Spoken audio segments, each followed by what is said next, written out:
Hello everybody, welcome back to Talks Tamiya. I'm Craig. Thank you very much for joining me for episode number 2. And what a time to start doing a podcast about Tamiya, because what we've just had today is the Nuremberg Toy Fair for 2025, and I'm pleased to say there is loads of lovely, juicy RC Tamiya models for us to get stuck into and see what we've got in store for the next 6 months coming out of our friends at Tamiya. Now, all the releases that I'm going to talk to you about are scheduled in for the first half of the year, but as with always these things, they might not arrive on time, could get delayed. So the dates I've got at the minute, some of them are speculative, some of them are confirmed, and they've been confirmed with various different model shops in the UK today. And I've also got some prices. Now, those prices, I do have the recommended retail price in the UK, but I also have some of the cheapest prices that I found. I'm not going to tell you what website because I'm not affiliated with anybody, but these are the prices that I found, a little bit of scouring around on the internet today. So let's get stuck into it, shall we? So out of the gate, we've got confirmation of the Honda City Turbo on the WR02 chassis. Now, I know a lot of you are looking forward to this one. I am mildly interested by it. It's not one that I've really got a massive fascination for, but it's coming out on the 27th of June, and the recommended retail price in the UK is £185, and I was worried that that one was going to be through the roof. I thought Tamiya would be coming out the gate with £230 on that one, and they've really surprised me. I've seen it available in UK model shops at £159, and I think that's really good value. If you are in the market for that model, don't hang about. I don't know how long these things are going to be about for. My expectation on Tamiya is that they'll put this out, it'll be out there on the shelves for 6 months or so, and then this one will be gone. They will save this to bring it back another time because it's very popular. And then we also had confirmation of the Bigwig. So the Bigwig is coming on the 30th of May, and the recommended retail price on that was £250. It is available somewhere in the region of £220 that I've seen in the market at the moment. Now, I personally think that's an awful lot of money for the Bigwig. It's not one that's been on my list to get. If it had been maybe £199, £20 off, might be a bit more interested in it. But for £219, there's other models that I'd rather put that money towards personally. The Bigwig will be massively popular though. People are going to lap this thing up. People loved it back in the day. We have not seen it for a number of years now. They've been trading at some crazy prices. I think people are going to be absolutely stoked for this one.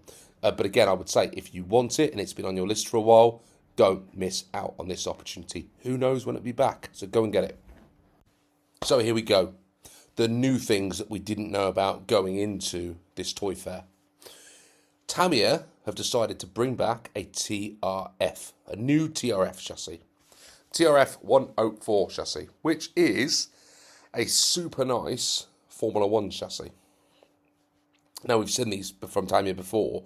We had the F104, which came with the body set, looked really nice. But for me, you need to be a fan of those cars. You need to have either a carpet track or somewhere that you can run these things on a really smooth asphalt surface. So it's not for me, but these things are massively popular. People love them. This one is absolutely hopped up. Updated suspension, tunable camber and adjustable links. It's ball raced, carbon drive shaft, carbon plate. There's loads of blue Tamiya alloy parts all over it. It looks really nice. If you're an F1 fan and you like F1 modelling, this is definitely for you. But it does leave me wondering a little bit, where are all Tamiya's licensed F1 cars? Back in the day, there was always something, right? There was always a licensed F1 car somewhere, and we don't see them today. And Tamiya did have an unlicensed F1 car. I can't remember what the name of it was off the top of my head at the minute. But why not put out one that is, why not go to Ferrari or go to Red Bull and have a conversation with them and get a licensed F1? I mean, we're about to start the season again. It would just be, it seems like a bit of a miss to me from Tamiya, and it's something that seems missing in their authentic modelling of real world cars. So it'd be really nice to see them bring back a vintage Formula 1. It'd be great to see them bring back some of the modern ones. I think the F1 cars are coming up for a refresh in 2026, so maybe they're going to hold off. Maybe we'll see some of those at that time. Who knows? I'm not a massive F1 fan, but I do think there's an opportunity there for Tamiya to do something different. What are your thoughts? Do you like F1? Do you like F1 modelling? Is this one that really gets you going? Do you like the TRF chassis? Let me know. My attention then turned to the models that are on the TT02 chassis, and there's 3 of them shown. There's an Audi 90 Quattro Racing, which looks absolutely beautiful. The wheels on that one look amazing, and the body looks great. And I'm sure for those people that enjoy modelling on the 1/10 RC scale, they're going to lap that body shell up because it just looks wonderful.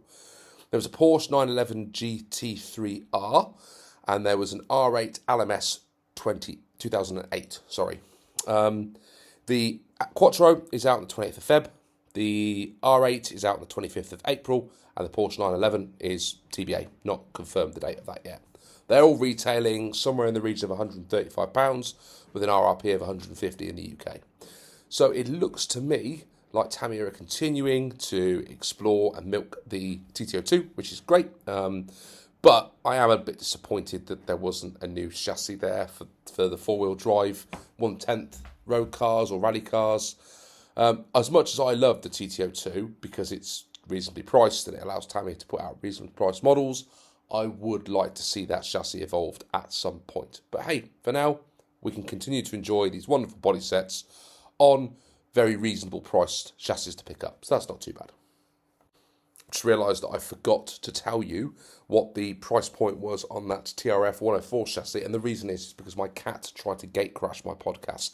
If he hears me talking to a computer, whether I'm on a Teams call or I'm talking on the phone to somebody, he just has to turn up. So he thinks that I'm doing something, talking to somebody, so he's got his face in the camera, he's strutting about like he owns the place.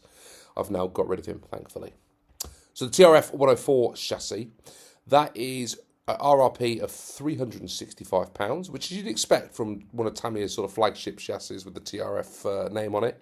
And £329 is what I've seen it in the store for. So I think that's pretty good. If you're into F1, that seems to me like a reasonable price point. Okay, the first of my mega excited hot picks. So I did say in the last podcast that I wondered whether Tamiya would do some stuff on the MB01 or the BT01 chassis, and it turns out they did it on both, which is great. So the MB01 start off with the Volkswagen Golf Mark II GTI 16 valve. That is a really, really nice looking model. So the body shell looks great, lots of detail. The wheels on that one look absolutely fantastic. They've sort of recreated those steel hubcaps or the steel wheels that were on that model. My mum had a Mark II Golf growing up as a kid. She didn't have a GTI. It was I want to say it was like a 1 litre or something like that. It wasn't very fast, but I remember driving that car. It was one of the first cars I got to drive, and the doors were nothing. It was just a skin of metal on the door, and you'd wind the door handles. And I remember them having little leather straps that you used to pull the doors shut. It was a really old car. I remember bombing around in that. It was a great car. But it's really nice to see that come back in model form. And I, for one, got a massive hit of nostalgia when I saw that model. And I also did for one of the other ones. I'll come on to that in a minute. But I like that. I think I would probably pick it up just as a model to do, really, more than an RC to run. Or I might just get the body shell and paint the body shell up at some point. But I thought it was a really cool one. I really like the detail on it. And again, I think those wheels on that look absolutely fantastic. And had they not announced the other MB01, I might have been tempted by that Volkswagen Golf. But unfortunately for me, or fortunately for me, they had something else on offer. And that something else was the Mini Cooper Racing. That thing is going to sell like absolute hotcakes.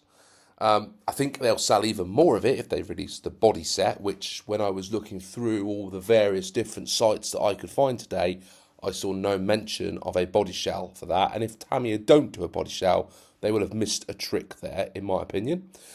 And even more so if it's not drilled in any way so people can use it on whatever chassis that they want to. But wow, an MB01, I know everyone's got mixed feelings about that kit. I have one. I've not built it yet. I am in no way authorised to comment on whether or not it's full of slop or not.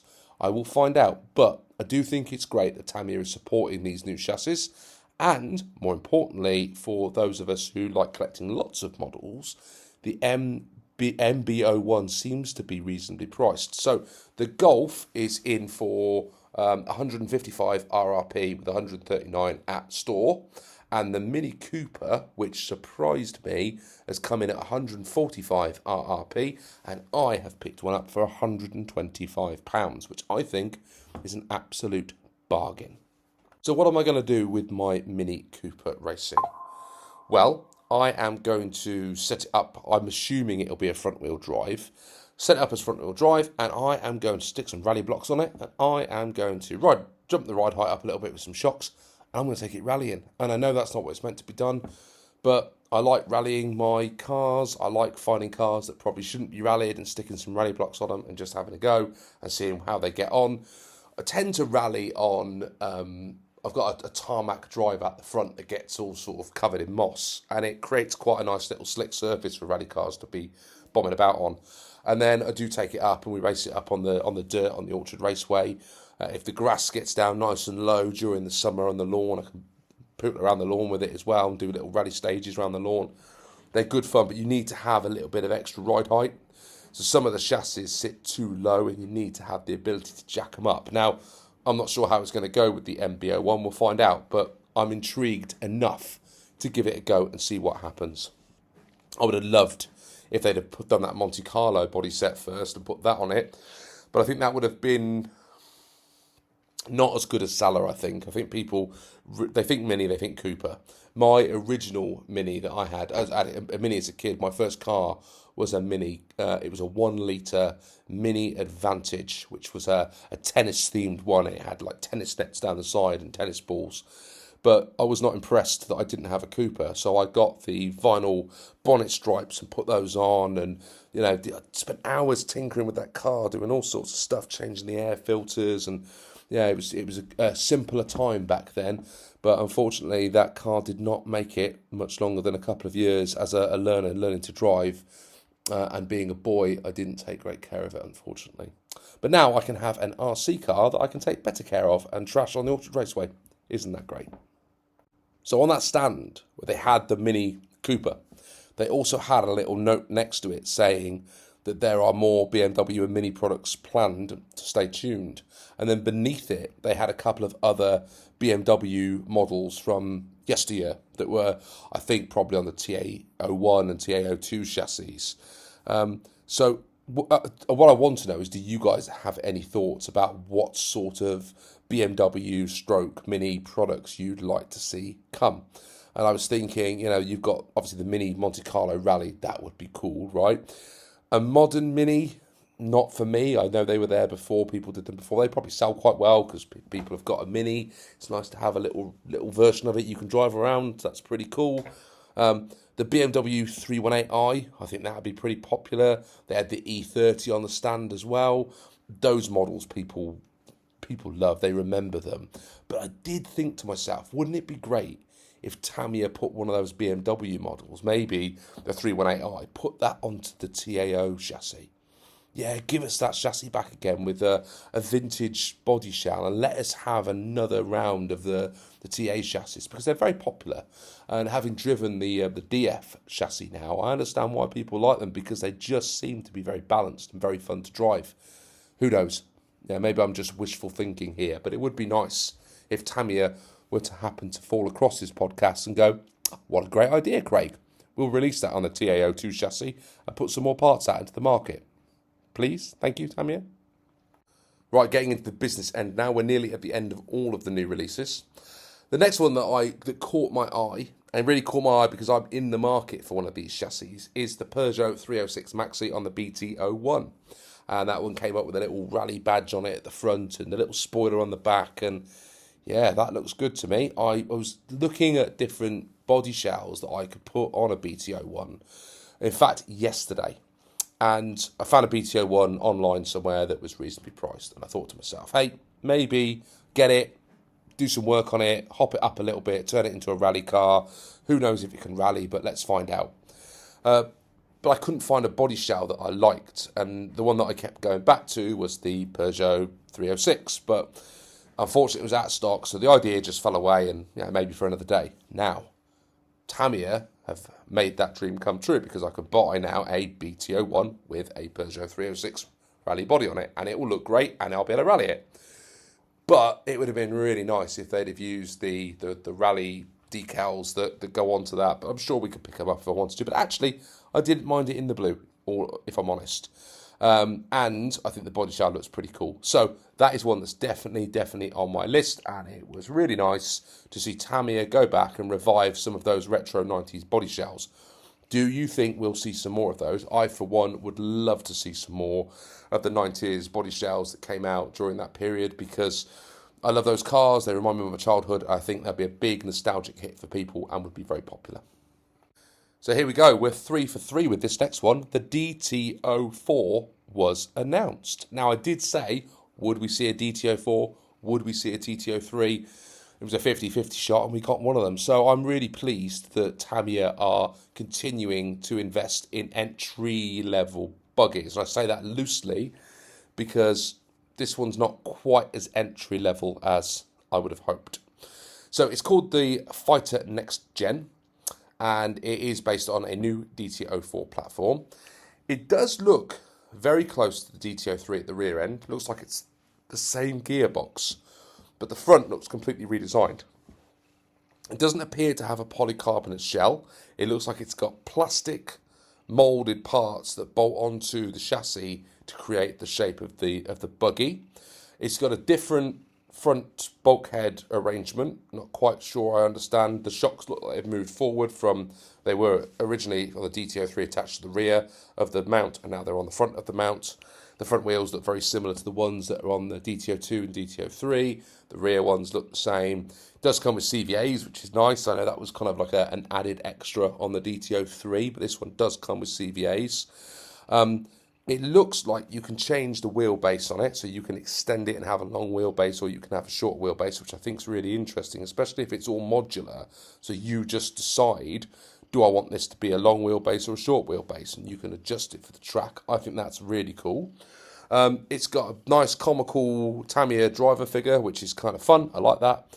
And it looks like the whole body shell, or the body parts, lift up to give you access to the centre where you put the battery and stuff before knocking it all back down again. Little bit like the BBX. And actually, this has a big BBX feel to me. It's like the junior brother of the BBX, which I think is pretty cool. It did catch my eye. It looks to me like they're kind of pitching it against the Kyosho Sandmaster. You know, it's that kind of entry-level RC that's a bit different and hopefully catches the eye of a younger crowd. It's cool. I like it. I might pick one up for the channel. I think it would be pretty fun to build and get it running out on the Orchard Raceway. But as an entry-level RC, they've put this in with an RRP of £175. And actually, when I saw that come up on the model shops today, it started out at £175. And I couldn't believe it, that's where they're pitching the starting price for buggy RC for Tamiya at £175. The Hornet Evo is only £189. You could, for a couple more quid, you can have an iconic Hornet, you know, with a bit of a nicer gearbox that's a bit more robust, that can take a bit more speed. Turns out that 175 turned into 149 at store, which actually is, I think, a bit more reasonably priced. I still think it's a lot more than the DT02 and DT03 were selling for. I can't remember what they hit the market at when they first came out, probably 120 to 130 pounds. So inflation, it is a little bit extra, but is it enough? I don't know. We'll see. We'll see how it gets on and how it sells. It has got hexes for the fronts, which I know a lot of people have been asking for on this model, so that's pretty cool. And hopefully those hop-up parts become available so we can just buy those really easily and stick those on all of our two-wheel drive buggies if we wanted to. So I know that's really cool to be able to change those front wheels to hexes. So that's good. I like it. I am going to probably get one. There's no date for that one yet. It's to be announced. I would imagine we'll see that probably into the summer. Yeah, so that's it. I didn't tell you the price on the Peugeot. That's on for £159 at retail, 185 RRP, and that's supposed to be coming out on the 28th of March. So, what do you think? Was it a good Nuremberg, or was it a bad one? I think they've done all right, actually. I was weighing on what I was going to say about this. I wanted...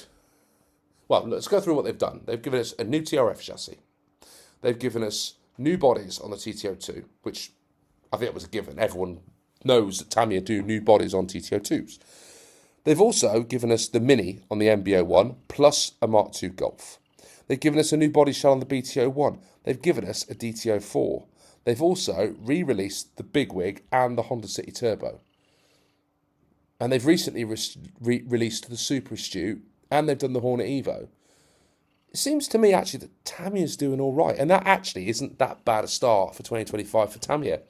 I think there will be some people out there that are disappointed. I did mention Dynastorm in my last podcast. I mentioned 959 in my last podcast. And look, we've been wanting these things for ages. We're always going to be disappointed when they don't turn up. But Tamiya has only announced models for the first half of the year. We've still got the second half of 2025. And 2026 is a big celebration year for Tamiya. It's 50 years of RC. They've got to save some stuff for next year. Otherwise, we're all going to be sat there looking at next year's releases going, why didn't Tamiya make more of a splash of 50 years and blah, blah, blah, blah, blah. So I think it's good. I'm really pleased. And I really am looking forward to seeing what Tamiya has planned for the latter part of the year. And there's enough nice things in the first half to get us at least buying a Tamiya kit. And that's the important thing. Well, so that was a lot of excitement coming out of the Toy Fair. And unfortunately, in the lead up to the Toy Fair, Tamiya went out and announced there were some of their models that they were discontinuing and they were no longer going to be stocked. And I think they do this in the lead up to the Toy Fair because they've got to clear some space in the wholesalers and they've got to make some places in the stores. They've got to make room for these new models that are coming. So they announced that there was a couple of TTO2s that are disappearing. The Tom's GR Supra's gone. They've got rid of the Nissan GTR Drift on the TTO2 Drift chassis. Surprised about that one, but that's no longer in production. The Supra with the pre-painted body, it was on the BTO1, has gone because we've got a new BTO1. The Quad Track has gone on the GF01, that's disappeared. The pre-painted squash van's not coming back, so you can still get the squash van, but you can't get it pre-painted, which I think for a lot of people, okay, it doesn't matter. You know, I'd rather have if I had a choice, I'd rather get an unpainted body so I can paint it myself and choose the colours. It's interesting, the TTO2 BR is gone, discontinued, no more. Doesn't surprise me, that thing can't have sold particularly well. But I thought it was interesting they didn't announce that the TTO2 SRX, was it? Or whatever the road version of that was. That's not been discontinued. It's just a buggy version. I would still like to pick one of those up, and I'm now scouring about to see if there's one out there at a decent price. But yeah, if I'm honest, I've got most of the hop-ups that I would want to put into that to hop up my TTO2B if I wanted to. But I did quite like the look of that when it first came out, and then I saw the price point and just fell off my chair a little bit and decided that £290 for a TTO2B was just a little too much money when it didn't come with any tyres. And then the one that really didn't upset me, but surprised me, is that they've decided they're no longer going to have the Top Force Evo. They've halted production on that. What's out in the market is out in the market. So if you're on the fence of the Top Force Evo, which is the Orchard Raceway champion from this last year just gone, 2024, you better get out and go and find one now because that is it. You're not going to see them again for a while. And when I say a while, I think we waited a long while to see the Top Force Evo back again. And I think you'll probably find we're going to be waiting an awful long time to see it back again. So if you're on the fence, they're out there in the market for between 320, 330 and 380, depending on what stores you go to. Go out there, pick one up, get it in your collection if you are really liking the Top Force Evo. I was always on the fence about it. I got one at a great price a couple of years ago. Really pleased with the price I paid for it. And oh my gosh, what a buggy. It just blew everything else that I had in the collection out of the water. It is a fantastic drive. It builds lovely. It drives really nicely out the gate. I can see why that chassis was so popular back in the day. And I, for one, hope I never break it and never go through the hardship of trying to get parts. Let's just leave it at that, shall we? So yeah, Tamiya moving on a load of models to make space for all these lovely new ones that they've announced at the Toy Fair. So that's good, isn't it?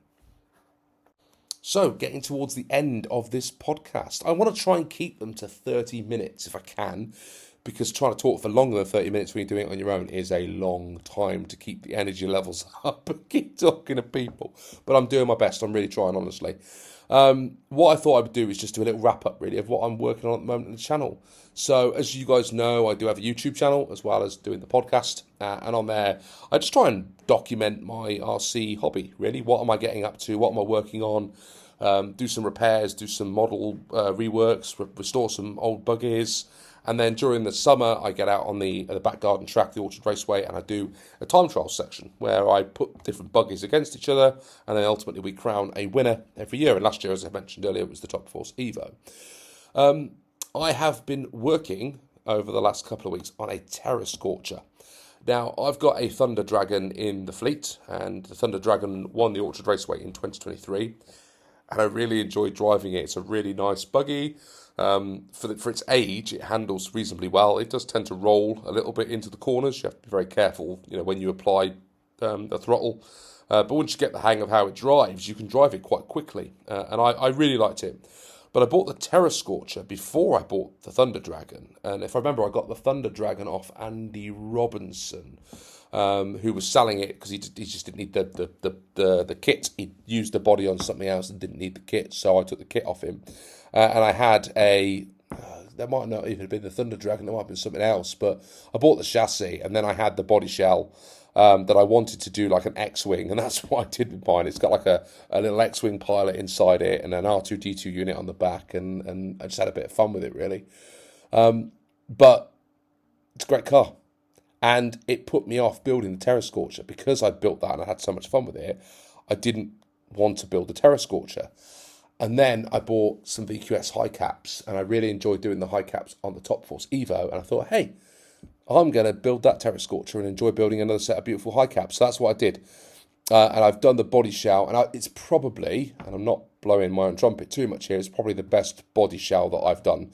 The cutting out, I probably could have done a better job with, but the paintwork is just superb. I used PS16 metallic blue, and it looks fantastic. And then the decals went on beautifully because they're reasonably easy to put on as long as you follow the instructions. There's two massive ones that go down the side of the Terra Scorcher, and in the instructions it tells you to put those on first, and I didn't put them on first, so that caused me a bit of a headache. But yeah, the body looks fantastic. So all I've got to do now is mount that up, and that is finished. And once I've done that, I'm going to start working on my Tamiya Falcon restoration. I say restoration. Paul Coughlin is a viewer on the channel on YouTube. He's also got his own YouTube channel, so go and check him out. And Paul got in touch, and he wanted to see a Falcon going around the Orchard Raceway this year. So he sent me a Falcon chassis with a body shell that needs a bit of love. And he's also sent me a whole load of 3D printed parts to try and keep that chassis running for as long as I can keep it running for. He gave me spares of all the major weak points. And I am going to strip it back. I'm going to put ball bearings throughout. I'm going to clean it up. I'm going to put some modern electronics in, and we're going to get it out on the Orchard Raceway. I've got a new set of tyres. I've got some grasshopper wheels for it because it's the same wheels. Keep those yellow ones that come on the Falcon somewhere safe for the future. And I'm going to run it with that original body shell that Paul sent me. And then I've got a Repro body shell and some Repro decals to do a body shell in the red and the black, like the Hornet body shell was as box art. I am really looking forward to working on this car. I know nothing about it. I never had a Falcon back in the day. It was not one of the ones that interested me. But the more I see it, the more I become interested in its position in the Tamiya line of history, because it was kind of the first entry-level two-wheel drive buggy that moved into something a little bit more competitive. It did away from the hopper design that we saw with the Grasshopper and the Hornet. The Frog used the ORV chassis. This one was using a tub. It had 4 suspensions, oil-filled shocks, front and rear. It had spiked tyres. It looked a little bit different. And from what I can tell, those people that got them, they started to be very competitive straight away when they were racing out on the street or racing in the garden. And then all the fragility of that platform came out. It started breaking. I think it's got a weak bulkhead at the front, and it just showed that actually, while it was very handy, it wasn't strong enough for racing, unfortunately. But I am looking forward to see how it goes on the Ultra Raceway. So I can't wait to get stuck into that. Once I've done that, and I finish the Terra Scorcher, I can then start thinking about, do I do something else? I have got a Blitzer Beetle that I quite fancy doing, and Phil over at Poor Boys RC is doing a body shell for that at the moment, where he's had his wife spray it with proper Volkswagen body shop paint and buff it all up, and it looks absolutely beautiful. And I'd love to do something like that with mine, not in any way near the same level of finish that he's got on it, but I would love to do it in the body shop paint and then buff it up so it looks really good. Whether I can do that or not remains to be seen, but it's certainly something I'd like to give it a bash, but we'll see. I've also got a Kyosho Raider hop-up set that is it's loosely based around the Californian hot trick that they used to do back in the 80s and the 90s on the Raider, where they rip out all the chassis and put in a load of carbon. And I've got this I found this website in the US, and I'll do another podcast, or I'll do a video on this and tell you where it all came from. But they've actually sort of reworked and reimagined that Californian hot trick with something different, and it still replaces the chassis of the Raider with the carbon plates. I know this is Kyosho and it's not Tamiya, and I apologise, but my Raider was the first RC car that I ever had, and I was big into my Kyoshos, or at least I wanted Kyoshos back in the day. As much as I wanted Tamiyas, I also wanted Kyoshos, and this one I love it. So I can't wait to strip it back and have a go at this and see if it makes it a bit more competitive out on my racetrack. So that's it from me. That's what's going on the Orchard Raceway. That's what's going on the OAG RC. That's us for today. 32 minutes. That's not bad. I hope you've all enjoyed this episode. Please like, follow it, subscribe, whatever you have to do. If you've got some ideas of topics that you'd like to hear me cover in future topics, get in touch. You can get in touch with me on my email. You can get in touch with me through the comments on any of the podcasting platforms, or go over to YouTube, give me a subscribe, check me out over there, and leave me some messages on the videos. I always try and get back to people. Loads of people leave me messages, and I try and answer every single one.